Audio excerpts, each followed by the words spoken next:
Alright, hey guys. Sana Sketches here. So we're getting another Inktober video. I'm very pleased with myself. Today is day 5 that I am drawing right now. So day 5 was Flame. And I decided, I have plenty of fire mages in my stories.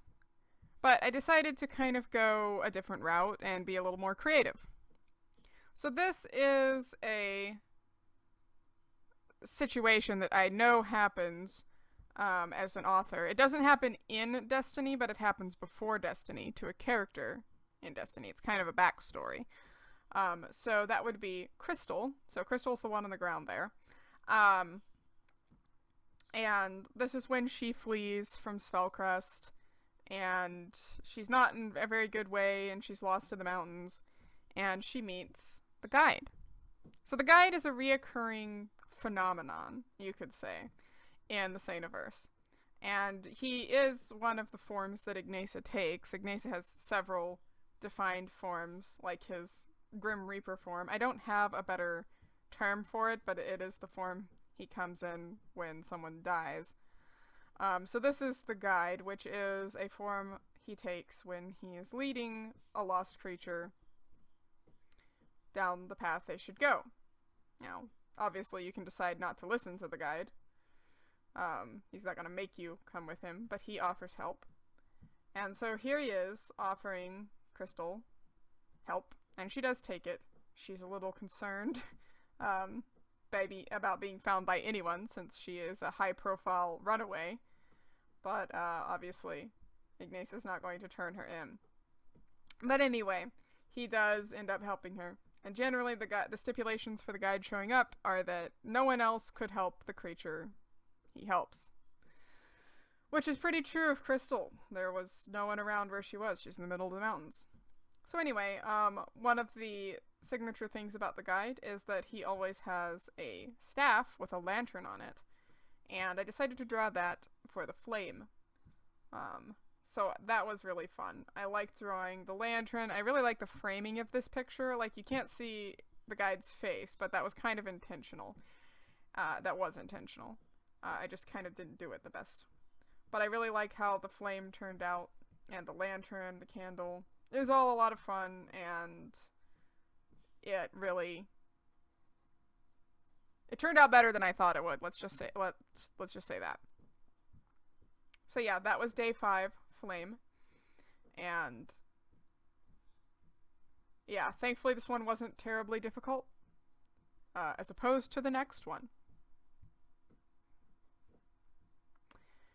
So this was day 6, Bouquet.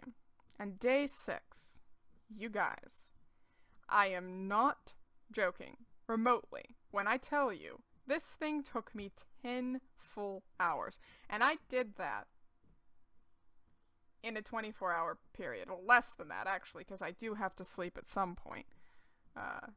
Maybe not as much as I should, but I do sleep. So, I do all of these on the day that they are supposed to be done. So this was drawn on the 6th. The whole thing was drawn and inked on the 6th. And I'm not joking when I say it took 10 hours. I wish I was, but I am not. I thought to myself, this one will be a little easier, you know? It's just a nice little picture of this couple and the dog and the stable and the very detailed chainmail pointillism and the hay and the extremely detailed bouquet. I should have taken this into consideration, but I did not. And I definitely pushed myself to my limit with this picture, but it was very fun to do, and it, outside of the frustration of it just dragging on and on, I really enjoyed drawing it, and it is beautiful. And probably will be my most detailed Inktober, because after this point, I made it a point to be a little careful about what subjects I chose to draw and how I chose to do it. So yes, this is Felix and Joan from Summer Snow. I've drawn them before on my DeviantArt, in color. Felix is the redhead, and Joan is the one with the really bad burn scars on her face. You can't see them in this picture because she happens to be facing, like, this side of her face is not the burned side. That would be facing Felix. At least I think it is. I get mixed up sometimes when I look at my pictures, like, oh, which side did I put that on? And then I try to draw it again, and then I'm like, yeah, I did it right. And then I look back at it, and I'm like, nope, I put it on the wrong side. But I think I'm correct here.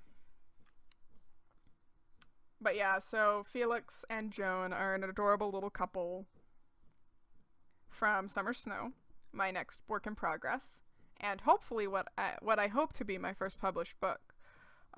Because I've definitely written enough to publish a book at this point. I've been writing since, oh gosh, 2013, 2012, something like that. And very solidly for the last, like, 5 or 6 years. So it's about time I got a book out, and I'm really hoping that this one is going to be the one. It is a very nice story. I really like it. I don't want to spoiler it for you guys, so I'm not going to go into extreme detail here. I mean, my drawings are spoilers enough, people tell me, because I don't, like, I draw from all different points of the book. But yeah, here's Felix and Joan, and they're a sweet couple, and they have a very, both of them have hard backstories, but then they kind of make each other happy, which is nice. They both really understand being traumatized, and so they can relate. That's me doing all the pointillism on the chainmail. Yeah, if it looks like I'm doing nothing, it felt like I was doing nothing. So, relatable.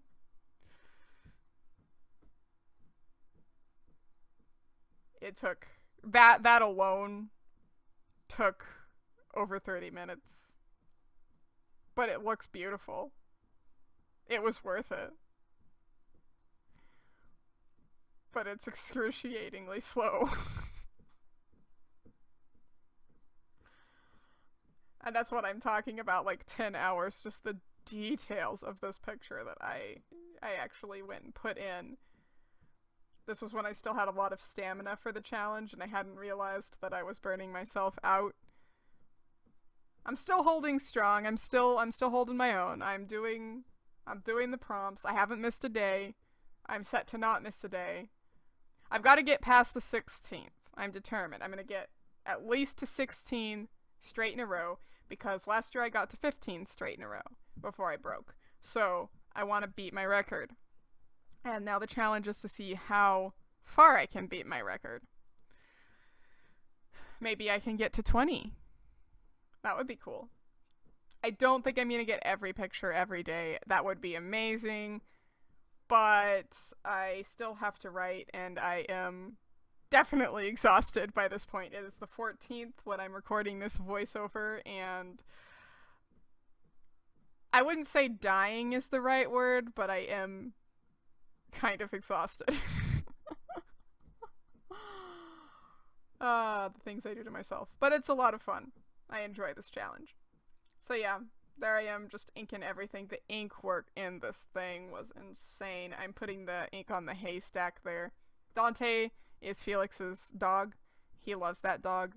And Dante is sniffing the hay for a mouse. Actually drew the mouse, but it's up to you to find it. So it's a little I Spy thing. I think it's pretty easy to find, but oh, it was so detailed. I hope the mouse is actually showing in the picture, because sometimes my cropping crops things out, but either way, I think you should be able to see it. So yeah, I even drew the little mouse Dante is going after, so that just tells you. At this point, like, at that point in my drawing, I was like, why not just make it extremely extra? I've put so much work into it already. So, there they are. Felix, Joan, and Dante, the English Mastiff, for day 6. Bouquet. So next up, I did not do the 2022 prompt for day 7. It was trip. I couldn't think of anything. I'm not so great with the action prompts a lot of the times, and I was like, well, I could draw somebody going on a trip, but it just didn't inspire me, and I couldn't think of anything good, and I have to think of these things pretty fast, and I better like my idea or I'm not finishing it. So, I just went with 2019's Enchanted because it made more sense to me and I got an image in my head right away. And that image was of Vale from Accused with his reforged sword. So in Accused, this is a new kind of thing that happens, but Vale has a normal sword and it gets broken, and that's kind of a big moment of defeat when that happens. And so in his moment of triumph, like, you know, his heroic moment in, I think it would be the 2nd or 3rd book. I'm not sure if Accused is going to be a 3-book series or a 5-book series. It's leaning towards a 5-book series just from how much I write and how verbose I am, and detailed and in-depth. Why do I do this to myself? I don't know. This is just me. I've learned to deal with it.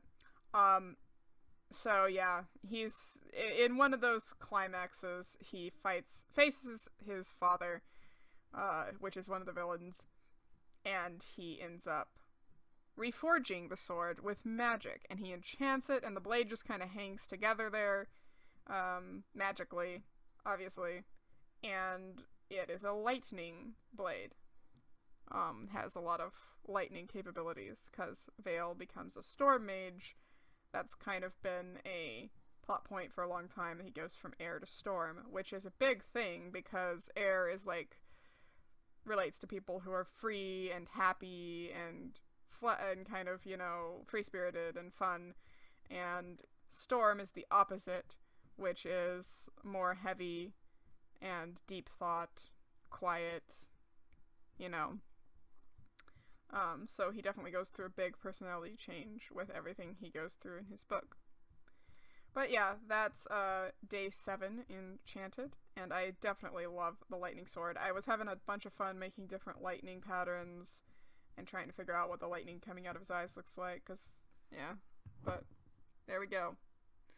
Day 7 Enchanted. So, last up in this video is day 8. So, day 8 was match.